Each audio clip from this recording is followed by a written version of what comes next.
I think we're living in an age of deception. I think we're seeing more and more deception happening around us all the time.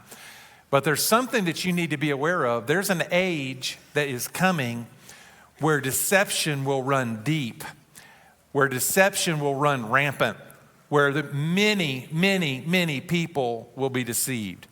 So I want you to notice three things today in this message that we're going to take. We're going to do a lot of verses here in 2 Thessalonians chapter 2.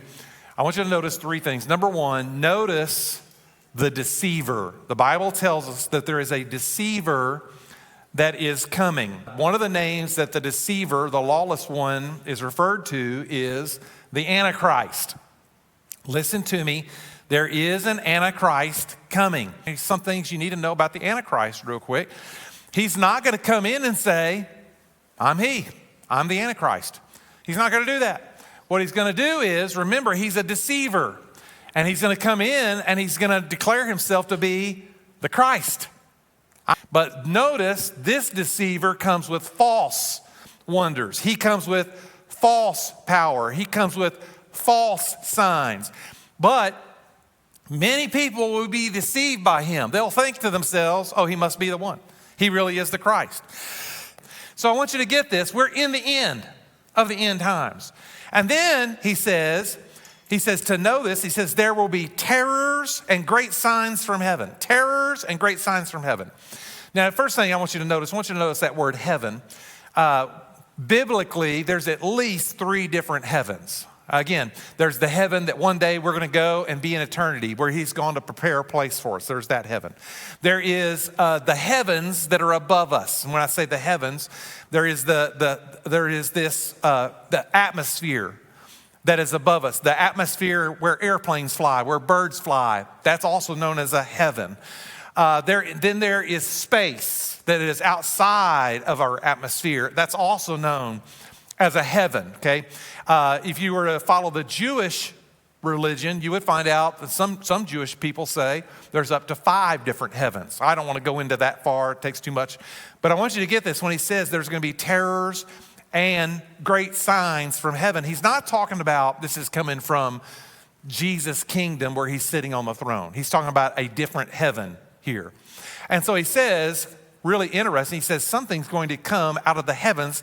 Let me say it a different way. There's going to be something that comes from above that will produce terror and signs from above, okay? And he says it's going to be terrors. I want you to notice that word terrors. In the Greek, it's the word phobotron. Now, this Greek word only occurs in the Bible one time, right here in Luke. No other place does it happen in the Bible. And that's really, in some ways, difficult. It makes it difficult to actually interpret what it means, phobotron. What we do know is we can take the word phobotron. We know that phobotron is made up of 2 words, phobos and tron. And so you can realize maybe if we break that down, we could understand what it means. The word phobos is the same as an English word that we use today. It is the word phobia. Okay, so what's a phobia? Fear. Phobotron, when it is interpreted in all other Greek manuscripts, is not interpreted as terrors, but is interpreted as, you ready for this? Monsters. They're going to come and say, we came to rescue you. Let me say it a different way, to save you. We're your saviors. Listen to me. Don't be deceived. They're deceivers. Here's what you need to get. There really is a true deceiver. But notice this word apostasy. He's giving you a hint as to when this is going to take place. He says that the apostasy has to happen first. Okay, the word apostasy in Greek is the word apostate. The word apostate literally means a rebellion. It means a rejection. It means to turn away from. That's what the word apostasy means. It means literally turn away from. Okay, listen to me. I believe when it talks about apostate, listen, you can't be apostate if you've never turned to something. In other words, you can't turn away from something you've never turned to.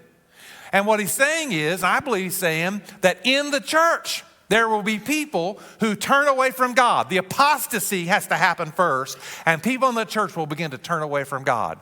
In fact, the Bible is very clear that in the last days, many will be deceived, and they will turn from God. That's the apostasy. Listen to me.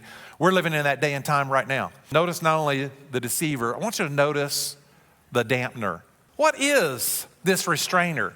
What is the thing that's stopping the lawlessness one from being revealed? What's keeping that back? So here's what I want you to get. I don't know if it's the Holy Spirit or it's the church, but here's the good news.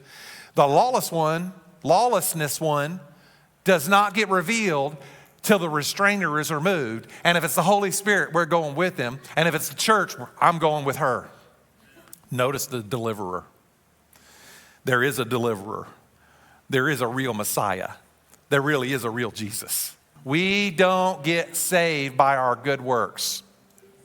I heard President Trump made a statement the other day and said, I'm hoping that if I get this done, God will let me in heaven. Listen, you don't get in heaven because you are good.